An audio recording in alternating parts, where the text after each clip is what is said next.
अहिलेसम्म पनि कसैको आँखा खोलेको छैन भने उनीहरूको पनि आँखा खुलोस्। यी कथित 10 भाइका विभिन्न मानिसहरूका अभिव्यक्ति म सुन्दैछु। अझै पनि तिनीहरू त्यो नसाबाट, उनीहरूको दिमागबाट नसा अझै पनि उत्रेको छैन। तथा नाम तथा भावी लेखिरहेका छन्, दासोचित ढङ्गले त्यहाँ बसिरहेका छन्, तर पनि अहिले हामीलाई धारे हात लगाउनका लागि दुस्साहस गरिरहेका छन्। नगरून्। पार्टीले निर्णय गरेर मन्त्री पठायो, ती मन्त्रीलाई पार्टी निर्णय गरेर फिर्ता बोलायो, यसमा सहमत हुने हो त?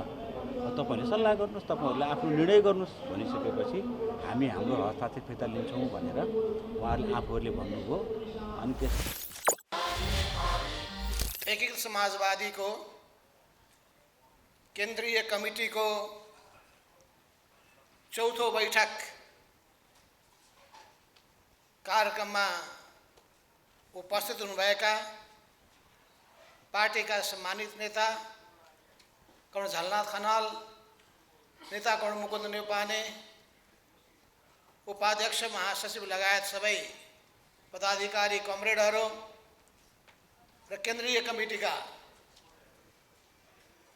सबै प्यारा कमरेडहरूमा आजको यो बैठकको प्रारम्भमा तपाईलाई हार्दिक स्वागत गर्न चाहन्छु। क्रान्तिकारी लाल सलामको अभिवादन गर्न चाहन्छु। उपस्थित कमरेडहरू, हामीले तत्कालीन पार्टी नेकपा एमाले एउटा विद्रोह गरेर यो नयाँ पार्टीको निर्माण गरेका छौँ।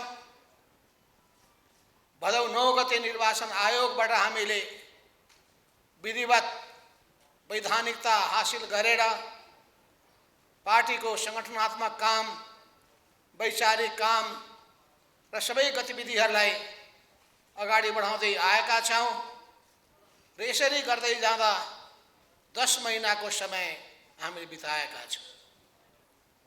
यो 10 महिनाको अवधिभित्र हामीले केन्द्रीय कमिटीको चौथो बैठक बसिरहेका छौँ। स्थायी कमिटीको 12औं बैठक सम्पन्न गरेका छौँ। सचिवालयको 28औं बैठक बसिसकेका छौँ र पोलिट ब्युरोको हामीले दोस्रो बैठक पनि आयोजना गरिसकेका छौँ। सङ्गठनात्मक हिसाबले भन्ने हो भने सङ्गठनको नियमित बैठक पार्टीको निम्ति अपरिहार्य कुरा हो। हामीले प्रत्येक तहका बैठकहरू पार्टी विधानलाई ध्यानमा राखेर त्यो सीमा ननाघ्ने गरी अझै त्यसभन्दा अघि आवश्यक पर्दाखेरि अनेकौं बैठकहरू बस्नुपर्ने हुन्छ। बैठकमा बस्दाखेरि विषयवस्तुमा छलफल गर्नुपर्ने हुन्छ। विषयवस्तुमा गहन छलफल गर्दाखेरि तर्क वितर्कहरू हुन्छन्, बहस विवादहरू पनि हुन सक्दछन्। यस्ता कुराबाट आत्तिनुपर्ने कुनै आवश्यकता पर्दैन। बहस हुन्छ, विवाद हुन्छ भनेर कतिपय कमरेडहरू बैठकबाट तर्किने गर्नुभएको पनि सुन्नमा आएको छ। यो बैठक भनेको झ्याउ हो भने ठानेर बैठकबाट पन्छिने, बैठकलाई टार्ने प्रवृत्ति पनि विभिन्न स्तरमा रहेको सुन्नमा आएको छ। यी सबै सन्दर्भमा तपाईहरुले आफ्नो आफ्नो प्रदेशमा, आफ्नो आफ्नो जिल्लामा र जिल्लाका मुनि रहेका पालिका र वडाहरूमा निर्माण गर्नुभएका कमिटीहरू, सङ्गठनहरू कति बनाउन सकिए, त्यसको नियमित बैठक बस्ने गरेको छ कि छैन, विषयवस्तुमा गहन छलफल हुने गरेको छ कि छैन, सबैले लागेका कुराहरू भन्न पाएका छन् कि छैन, केही अन्तर्विरोधहरू छन् भने, मतमतान्तरहरू छन् भने त्यस्ता कुराहरू आत्तिनुपर्ने कुनै आवश्यकता पर्दैन। कम्युनिस्ट पार्टीभित्र आलोचना, आत्मालोचनाको एउटा पद्धति स्थापित भएको छ, तर तत्कालीन नेकपा एमाले भित्र त्यो पद्धतिलाई, परम्परालाई तोड्ने काम भयो। हामीले यो परम्परालाई, आत्मालोचित हुने परम्परालाई कमिटीको बैठकभित्र आलोचना गर्ने परम्परालाई बसाल्नुपर्छ। कमिटीमा नभनिकन सार्वजनिक रूपमा भन्ने, सार्वजनिक रूपमा लेख्ने, असन्तुष्टि पोख्दै हिँड्ने यस्तो प्रवृत्तिलाई छुट दिन सकिँदैन। तर कमिटीभित्र शालीनताका साथ आफ्ना कुराहरू, संयमित रूपमा आफ्ना कुराहरू राख्न पाइन्छ। विचारको विषय छ भने त्यो पनि राख्न पाइन्छ, सङ्गठनसँग जोडिएको कुरा छ त्यो पनि राख्न पाइन्छ, कुनै व्यक्तिको मूल्याङ्कनको कुरा छ त्यो पनि राख्न पाइन्छ, कुनै कार्यक्रमहरू तयार गर्नुपर्नेछ, कार्ययोजना अगाडि सार्नुपर्नेछ भने त्यो पनि राख्न पाइन्छ। र पार्टीलाई कसरी गतिशील बनाउन सकिन्छ, पार्टीलाई कसरी प्रभावकारी बनाउन सकिन्छ, पार्टीलाई जनताको बिचमा कसरी स्थापित गर्न सकिन्छ, यस बारेमा सृजनात्मक रूपमा छलफल र बहस गर्न पाइन्छ। हामी लकीरको फकीरको आधारमा अगाडि बढ्ने होइन। आफ्नो ठाउँमा पार्टीलाई कसरी स्थापित गर्ने हो, त्यस ठाउँको जनताको प्यारो कसरी बन्ने हो, जनताको विश्वास कसरी जित्ने हो, त्यसको निम्ति हामीले त्यस ठाउँको समस्याको पहिचान गर्नुपर्छ, जनताको मनोभावना बुझ्नुपर्दछ, जनतासँग नङ्ग्र मासुको सम्बन्ध राख्नुपर्दछ। र यी सबै सन्दर्भमा पहिलो शर्त नै कमिटी बनाउने कुरा हो। दोस्रो शर्त भनेको कमिटीको नियमित बैठक आयोजना गर्ने कुरा हो। तेस्रो कुरो भनेको कार्यक्रमहरू के लिएर अगाडि बढ्ने हो, के कार्ययोजना लिएर जाने हो, त्यो कमिटीले निरूपण गर्ने कुरा हो। र ती कार्यक्रमहरू, तय गरेका कार्ययोजनाहरू लागू भएनन् त्यसको अनुगमन गर्ने कुरा हो। अनुगमन गर्ने सन्दर्भमा कमी कमजोरी भएका छन् भने सुधार्ने कुरा हो। राम्रो काम कसैले गरेका छन् भने त्यसको उच्च प्रशंसा, उसको प्रशंसा गर्ने कुरा पनि हो। राम्रो गर्नेलाई हामीले प्रशंसा गर्न सक्नुपर्छ। कमी कमजोरी हुने व्यक्तिलाई आलोचना गर्नुपर्छ, सुझाव दिनुपर्दछ, कमजोरीबाट मुक्त हुनका लागि प्रेरित पनि गर्नुपर्दछ। यिनै तरिकाहरू अपनाउने गर्दै जाँदाखेरि नै नेपालमा कम्युनिस्ट पार्टी लोकप्रिय भएको छ। कम्युनिस्ट पार्टीले देशभक्तिको झन्डा उठाउँदै आएको छ, तब जनताको विश्वास जित्न सकेको छ। कम्युनिस्ट पार्टीले लोकतन्त्रको झन्डा उठाउँदै आएको छ, त्यस हुनाले लोकतन्त्रको रक्षक, लोकतन्त्रको वाहक, लोकतन्त्रको अभियन्ताको रूपमा कम्युनिस्ट पार्टीलाई नेपाली जनताले चिन्ने गरेका छन्। अधिनायकवादका विरुद्धमा, विदेशी शक्तिका विरुद्धमा जुझ्ने जनमानस नेपाली जनतालाई त्यस हिसाबले हामीले अभिप्रेरित गर्नुपर्दछ। सबै खालका विदेशी शक्तिहरूका दबावका सामु नझुक्ने, नेपालको हितको रक्षा गर्ने, नेपालको स्वाभिमानको रक्षा गर्ने र नेपाली जनतामा देशभक्तिको भावना पैदा गर्ने काममा हामीले अगुवाई गर्नुपर्छ। देशभक्त शक्तिको रूपमा हाम्रो पहिचान स्थापित गर्नुपर्छ। लोकतान्त्रिक शक्तिको रूपमा हाम्रो पहिचान स्थापित गर्नुपर्छ। तर कम्युनिस्ट पार्टीभित्र नै अधिनायकवादी प्रवृत्ति मौलायो भने, अधिनायकवादी प्रवृत्ति हावी भयो भने, पार्टीभित्र पनि एउटा व्यक्तिवाद हावी भयो भने, अनि राज्य सत्तामा पुगिसकेपछि त्यहाँ पनि व्यक्तिलाई केन्द्रबिन्दुमा राखेर, आफ्नो स्वार्थलाई केन्द्रबिन्दुमा राखेर चल्न थालियो भने त्यो पार्टीले लोकतन्त्रको झन्डा उठायो भनेर दावा गर्ने ठाउँ रहँदैन हो। यो लोकतन्त्रका मान्यताको सन्दर्भमा नै कर्ण मदन भण्डारीले जनताको बहुदलीय जनवादको विचार अगाडि सार्नुभयो। त्यो विचार अगाडि सार्दाखेरि पार्टीहरूको लोकतान्त्रिकरण गर्नुपर्दछ भन्ने मान्यतालाई, अनि समाजको पनि लोकतान्त्रिकरण गर्नुपर्छ भन्ने मान्यतालाई, राज्य सत्ताको पनि लोकतान्त्रिक गर्नुपर्छ भन्ने मान्यतालाई उहाँले अगाडि सार्नुभयो हो। लोकतन्त्रको यो मूल्य र मान्यतालाई हामी कहिले पनि बिर्सिन सक्दैन। यस अर्थमा जनताको बहुदलीय जनवादले हामीलाई लोकतान्त्रिक बन्नका लागि प्रेरित गरेको छ। लोकतान्त्रिक हुनका लागि अरूको कुरा सुन्ने पनि हो, धैर्यताका सुन्ने पनि हो, अरूलाई भन्न दिने पनि हो, छलफलमा उत्रिने पनि हो र छलफलमा उत्रेर अनि त्यसपछि जस्तासुकै जटिल समस्याको पनि समाधान खोज्ने पनि हो। र तत्कालीन पार्टी एमाले भित्र चरम रूपमा व्यक्तिवाद हावी भयो। व्यक्तिवादले सीमा नागेर गयो र त्यो व्यक्तिवाद अझ शक्ति आर्जन गरेपछि त्यो अहङ्कारको रूपमा, अहङ्कारी प्रवृत्तिको रूपमा त्यो प्रकट भयो। त्यो अहङ्कारी प्रवृत्ति पछि गएर निरङ्कुश बन्न पुग्यो र निरङ्कुश प्रवृत्ति देखा पर्न थालिसकेपछि पार्टीमा गहिरो सङ्कट देखा पर्यो। आफ्नो स्वार्थको निम्ति देशको हितमाथि पनि कुठाराघात गर्ने काम भयो। भ्रष्टाचार मौलाउन थाल्यो, फस्टाउन थाल्यो र त्यसका बारेमा कुनै कुराहरू पार्टीभित्र सुनवाई भएन, छलफल भएन। कुराको समाजवादको भयो तर समाजवादको कुन नमुनालाई नेपालमा लागू गर्नुपर्ने हो भन्ने बारेमा कहिले कुनै तहमा पनि छलफल बहसहरू हुँदै भएन। हामी समाजवादका कुरा गर्ने तर समाजवादको बारेमा, समाजवादको नेपाली स्वरूप र नमुना के हुन सक्छ भन्ने बारेमा छलफल गर्न तयार पनि नहुने। सबै थोक आफू जान्ने जस्तो ठान्ने, अरूको अनुभवहरू, अरूको ज्ञानहरू, अरूको बुद्धिहरूलाई समेट्नु पर्दछ, वैचारिक मन्थन गर्नुपर्दछ भन्ने कुरालाई व्यवस्था गर्ने प्रवृत्ति देखा पर्यो। जनताका समस्यालाई व्यवस्था गरियो। कम्युनिस्ट पार्टीले जनताको मनमा, हृदयमा बस्न सक्नु पर्दछ। यस अर्थमा जनताका पीर मार्गलाई केन्द्रबिन्दुमा राख्नुपर्छ। त्यसो हुनाले कम्युनिस्ट पार्टीले देशभक्तिको झन्डा बुलन्द गर्दै, लोकतन्त्रको झन्डा बुलन्द गर्दै, जनताका समस्याहरू, जनजीविकाका समस्यालाई केन्द्रबिन्दुमा राख्दै अगाडि बढ्दै आएको छ। हामी अहिले पनि देशभक्तिको कुरालाई बिर्सिन सक्दैनौँ, लोकतन्त्रको कुरालाई पन्छाउन सक्दैनौँ, त्यसैगरी जनजीविकाको समस्याप्रति आँखा चिम्लिन सक्दैनौँ।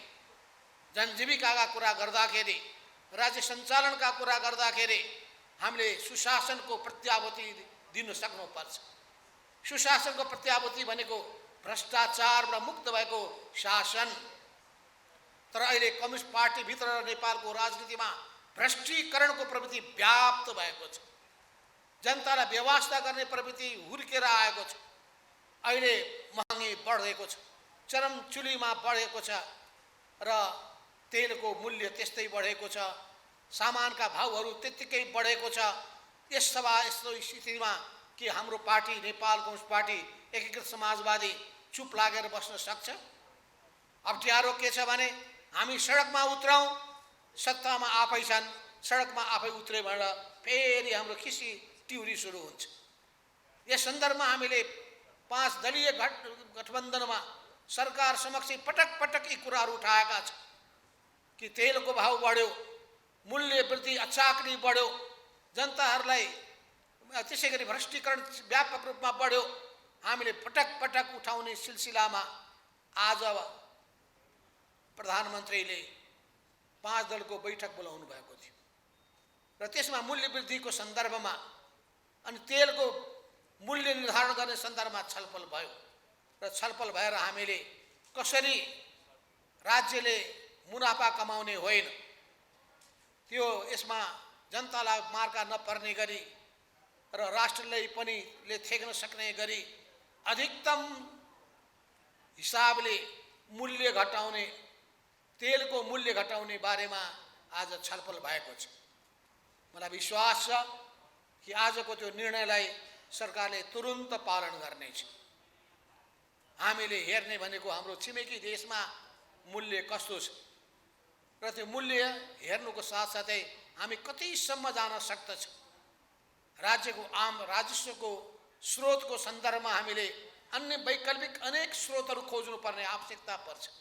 जनतालाई भारी पर्ने गरी, जनतालाई कष्ट पुर्याउने गरी राजस्व उठाउँदै हिँड्ने, करहरूको दायरा बढाउँदै हिँड्ने काम गर्ने पनि होइन।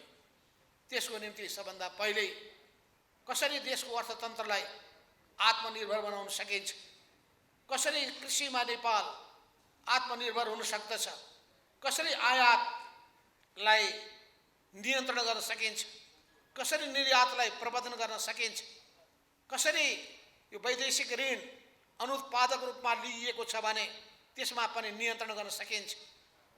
ऋण र अनुदानको सदुपयोग कसरी हुन सक्दछ, यी सबै कुराहरूमा ध्यान जानुपर्दछ। यसै सन्दर्भमा मूल्य वृद्धिको बारेमा पनि कुरा भएको छ। मूल्य अनुचित रूपमा बढेको छ भने तुरन्त छापा मारेर कारवाही गर्नुपर्छ।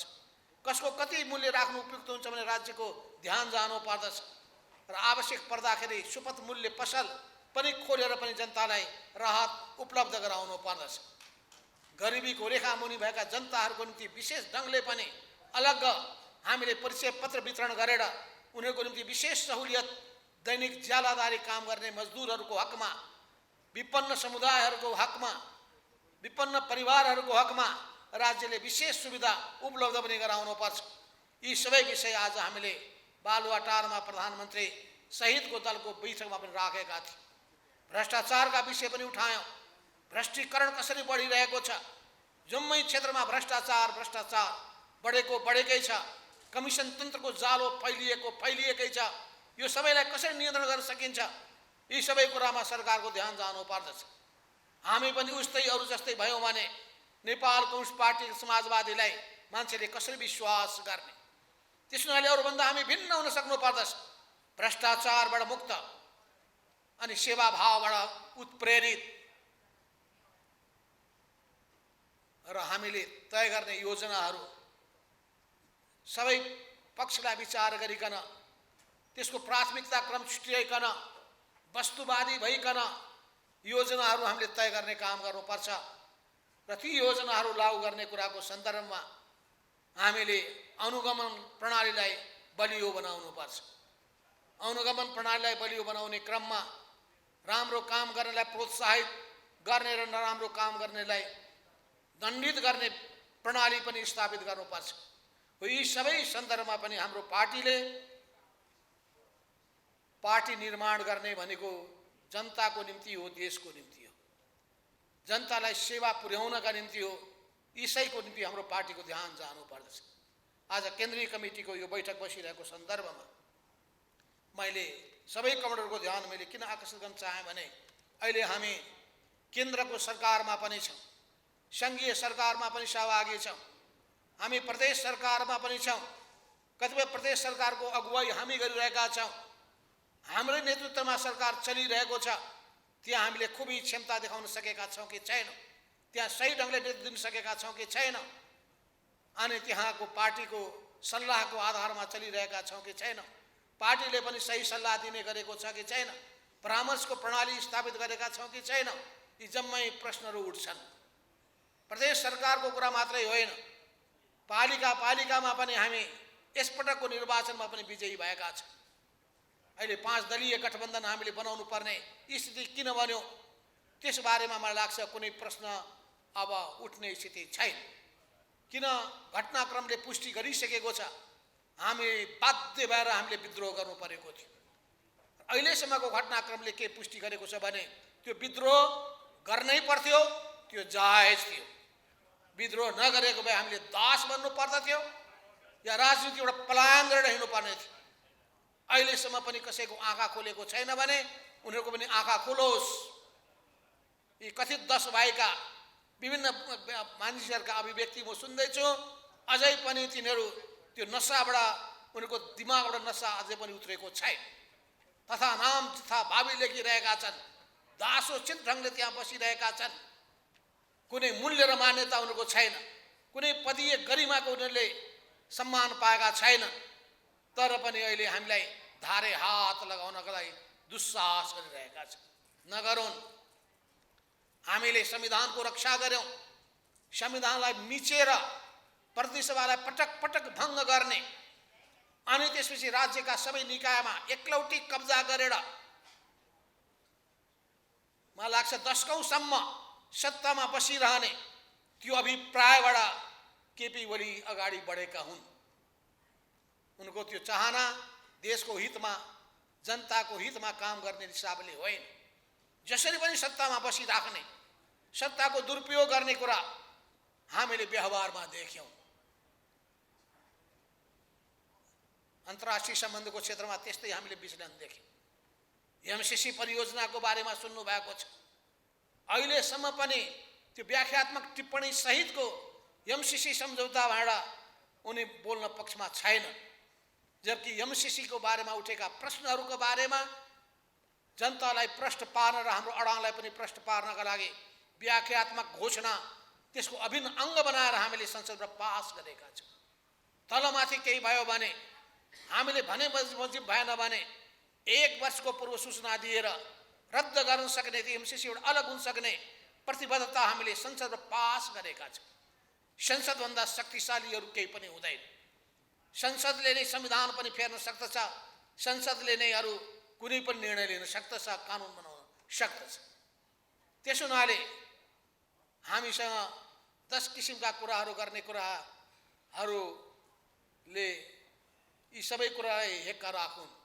चाहिँ म कमरेडा भन्न चाहन्छु, तपाईँहरूले आफ्नो आफ्नो ठाउँमा बहस छलफल गर्दाखेरि आत्तिनुपर्ने कुनै आवश्यकता छैन।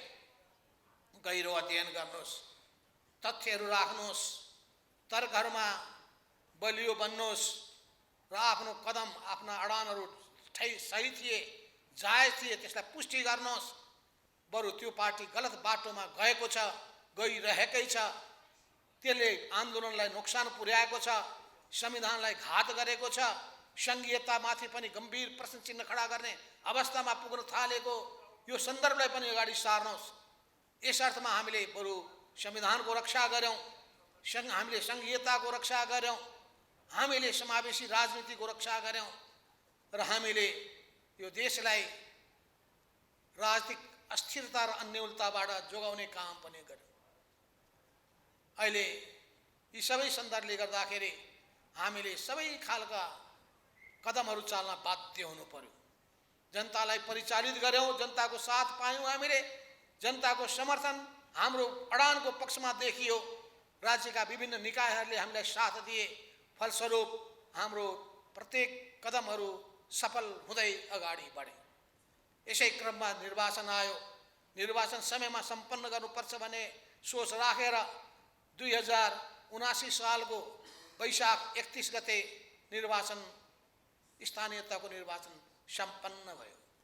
त्यो निर्वाचनको सन्दर्भमा हामीले 5 दलीय गठबन्धनमा छलफल गऱ्यौँ। छलफल गर्दाखेरि सँगै मिलेर जाने भन्ने कुराहरू भए, तर कुरा भए, काम भएन। हाम्रो गुनासो त्यो। तर पनि यसका बावजुद पनि महानगरपालिका र उपमहानगरपालिकामा हामीले सहमति गऱ्यौँ र सहमति गरेको कुरा हाम्रो निम्ति एकदम उपयुक्त पनि थियो र त्यसमा हामी केही मात्रामा सफल पनि भयौँ। हामीले महानगरपालिकामा उठाएको उम्मेदवारलाई पोखरामा जिताइ छाड्यौँ। गठबन्धन दलको सहयोग हामीले प्राप्त गऱ्यौँ। त्यसैगरी उपमहानगरपालिकाको सन्दर्भमा हेटौडामा हामीले मेयर पदमा विजय हासिल गऱ्यौँ। त्यहाँ विजय प्राप्त गरी छाड्यौँ, अरूको सहयोग पनि प्राप्त गऱ्यौँ। बरु दावाका साथ के भन्छौँ भन्दाखेरि एकीकृत समाजवादीका उम्मेदवारहरू यी दुवै ठाउँमा नभएका भए त्यहाँ विजय हासिल गर्न सम्भव थिएन। त्यस हुनाले हामीले आफ्नो शक्तिप्रति पनि गौरव गर्नुपर्छ, आफ्नो पार्टीप्रति पनि गौरव गर्नुपर्छ। त्यसै गरी उपमेयरहरूको हकमा पनि काठमाडौँमा 40 देखि 50 हजार मतहरू बदर हुन पुगे। मतपत्रको कारणले, मतपत्रको सन्दर्भमा निर्वाचन आयोगले ठिक काम गरेन, दिएको वचन पनि पुरा गरेन। फलस्वरूप दोस्रो कुरो, हामी जनताको बिचमा मतदाता शिक्षाको राम्रो ढङ्गले अभियान चलाउन पनि सकेनौँ। त्यसले गर्दाखेरि काठमाडौँकै मेयर उपमेयरको हकमा पनि निकै धेरै मतहरू बदर भए। मतपत्र बदर भएकै कारणले तुलसीपुरमा हामी हार्यौँ। मतपत्र बदर भएकै कारणले सम्भवतः इटहरीमा पनि हामी हार्यौँ। र त्यसै गरी धेरै धेरै पालिकाहरूमा मतपत्र बदर भएको हुनाले हामीले प्रमुख, उपप्रमुख, वडाध्यक्ष वा सदस्यहरूमा हारेका पनि छौँ। त्यस हुनाले मतपत्रको जसरी प्रचार गर्न सक्नु पर्दथ्यो, मतदाता शिक्षाको अभियान जसरी चलाउन सक्नु पर्दथ्यो, त्यसमा हामी अपेक्षित मात्रामा गतिशील हुन सकेनौँ, परिचालित हुन सकेनौँ। यसबाट शिक्षा लिएर हामीले अब आउने चुनावको सन्दर्भमा पार्टी, सबै ठाउँमा पार्टी कमिटीहरू 753 वटा पालिकाहरूमा, 6743 वटा वडाहरूमा अनि अझै बुथ एरियामा पनि हामीले कमिटी बनाउने काममा जुट्नुपर्ने आवश्यकता छ। पार्टीको नीतिको प्रचार गर्ने, कलम चिन्हको प्रचार गर्ने, मतदाताहरूलाई कलममा मत खसाल्नका लागि प्रेरित गर्ने कामको निम्ति अहिलेदेखि जुट्नुपर्ने आवश्यकता छ। अहिले त झन् ज्यादा आवश्यक भएको छ, किनभने अबको निर्वाचन प्रतिनिधि सभा र प्रदेश सभाका प्रत्यक्ष निर्वाचन उम्मेदवारलाई निर्वाचित गर्नका निम्ति मात्रै होइन, यी दुईटै तहमा समानुपातिक हामीले मत पनि हासिल गर्नुपर्नेछ। समानुपातिक मत प्राप्त गर्नका लागि प्रत्येक ठाउँका जनताले हाम्रो कलम चिन्हमा मत दिए भने अनि प्रतिनिधि सभामा पनि हाम्रो मत सङ्ख्या बढ्नेछ, त्यसै गरी प्रतिनिधि सभामा पनि र प्रदेश सभामा पनि बढ्नेछ। यस अर्थमा हामीले प्रतिनिधि सभामा पनि आफ्नो प्रतिनिधिको सङ्ख्या बढाउनु छ भने प्रदेशमा पनि हाम्रो प्रतिनिधिको सङ्ख्या बढाउनु छ भने समानुपातिक निर्वाचनको सन्दर्भमा पनि लागि पर्नुपर्ने आवश्यकता छ। यसै गरी हामी आफ्नो शक्तिको आधारमा कति ठाउँमा विजय हुन सक्दछौँ, हामी कति ठाउँमा दावा गर्न सक्दछौँ, कति ठाउँमा सम्मानजनक अवस्थामा हामी रहन सक्दछौँ, त्यसको पनि आकलन गर्नुपर्ने आवश्यकता छ। हामी सबै 165वटा निर्वाचन क्षेत्रमा जित्ने त सम्भवै छैन, कसैले पनि जित्न सम्भवै छैन, तर पनि हामी कतिसम्म जान सक्दछौँ? 330वटा प्रदेश सभाका सदस्यहरूमा पनि सबै ठाउँमा त सम्भव छैन, तर पनि उम्मेदवार खडा गर्न सक्ने स्थिति कहाँ कहाँ छ, यसको पनि वस्तुनिष्ठ ढङ्गले हामीले मूल्याङ्कन गर्नुपर्दछ। तपाईँहरू यसले बारेमा प्रदेशका कमरेडरले आफ्नो ठाउँमा छलफल चलाउनु भएको होला र छलफल चलाइसकेपछि हामी आफ्नो शक्तिको बलमा अगाडि बढ्ने, तर गठबन्धनको आवश्यकता अहिले पनि छ। हिजो भएको पोलिट ब्युरोको बैठकमा बोल्ने अधिकांश लगभग सबैको एउटै राय थियो, गठबन्धनप्रति हाम्रो धेरै गुनासो भए तापनि, कतिपय पार्टीहरूले धोका दिएको भए तापनि, कतिपयले हामीलाई अपमान गरेको भए तापनि, अनि हामीले पनि आफ्नो शक्ति राम्रो ढङ्गले परिचालित गर्न सकेको कारणले गर्दाखेरि पनि हामीले अपेक्षित परिणाम प्राप्त गर्न सकेनौँ। तर पनि गर्वका साथ भन्नुपर्दछ कि देशमा कई महानगरपालिका र उपमहानगरपालिकामा हाम्रो पनि उपस्थिति रहेको छ।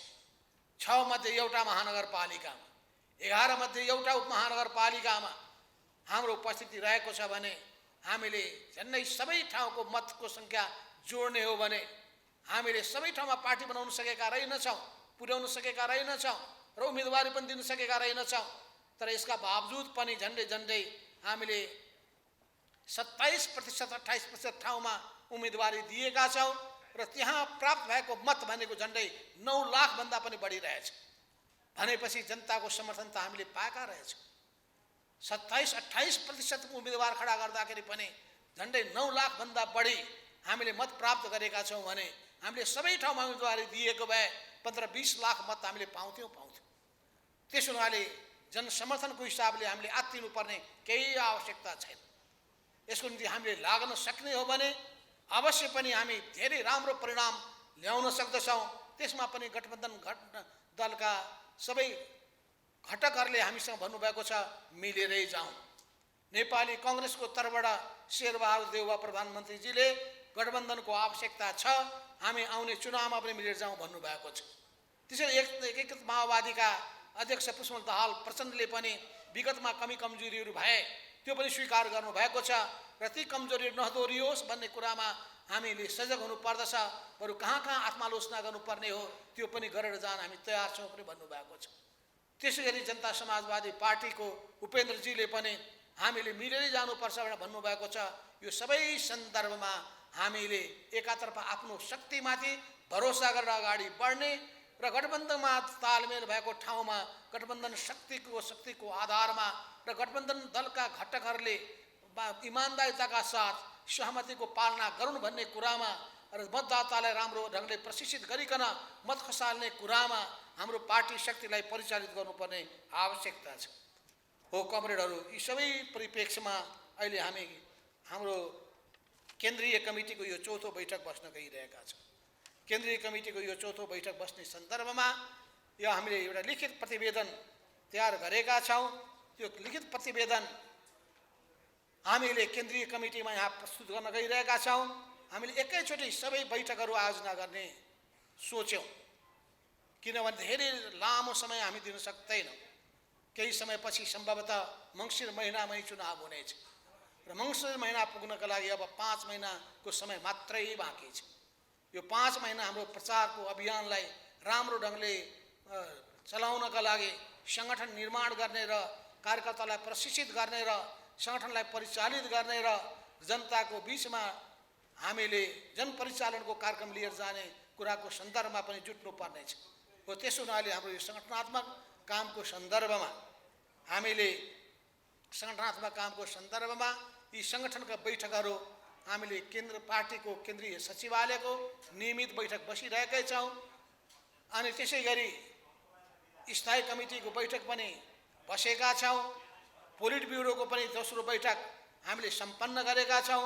केन्द्रीय कमिटीको चौथो बैठक आज गर्न गइरहेका छौँ र पर्सिदेखि केन्द्रीय परिषदको पहिलो बैठक हामीले यो 10 महिनाको अवधिभित्र पहिलो बैठक हामीले आयोजना गर्ने, असार 13 र 14 गते गर्ने। त्यसैको निम्ति नै एउटा प्रतिवेदन तयार गरिएको छ। विभिन्न तहका कमरेडहरूको सुझावलाई यसमा समेटिएको छ। कमरेडहरूको सुझावलाई भोलि नै पर्सि नै हामी बरु ग्रुप छलफलको सन्दर्भमा तपाईँहरूले आज र भोलि अध्ययन गर्ने र पर्सिको बैठकमा नै अनेक ग्रुपहरूमा त्यो कुरा राख्न सक्नुहुन्छ, लेखेर तयार गरेर दिन सक्नुहुन्छ र हामी एकैचोटि यसलाई प्रतिवेदनमा व्यापक र गहन छलफल गरेर पारित गर्न सक्दछौँ। हो यी सबै कुराको सन्दर्भमा तपाईँहरूको सामुमा म यो राजनीतिक र साङ्गठनिक प्रतिवेदन वाचन गर्न चाहन्छु। अस्ति साँझ 9 गते साँझ उहाँहरूले 10 जना 4 जना मन्त्री र 6 जना मान्य सांसदज्यूहरूले केही शर्त राखेर 8 वटा बुँदा त्यो बाहिर आइसकेका छ राखेर एउटा चाहिँ ज्ञापन पत्र जस्तो एउटा चाहिँ माग पत्र हाम्रो पार्टीका अध्यक्ष माधव कुमार नेपाल समक्ष पेश गर्नुभएको थियो र त्यसपछि त्यस विषयमा कतिपय उहाँहरू अनजान भएको भ्रममा परेर सही गरेको भन्ने कुरा हामीलाई बताउनु भयो। त्यसमा आफ्नो निर्णय गर्नुहोस् के हो त। अब तपाईँहरूको पार्टी निर्णयलाई नमान्ने गरी पार्टी निर्णयको अवज्ञा गर्ने गरी पार्टीले निर्णय गरेर मन्त्री पठायो, ती मन्त्रीलाई पार्टी निर्णय गरेर फिर्ता बोलायो, यसमा सहमत हुने भयो त। तपाईँहरूले सल्लाह गर्नुहोस्, तपाईँहरूले आफ्नो निर्णय गर्नुहोस् भनिसकेपछि हामी हाम्रो हस्ताक्षर फिर्ता लिन्छौँ भनेर उहाँहरूले आफूहरूले भन्नुभयो। अनि त्यसपछि हतारमा एउटा चाहिँ सानो ड्राफ्ट गरेर खेसरा बनाएर उहाँहरूले त्यसमा सही गरेर 6 जनाले सही गर्नुभएको मैले पाएको छु।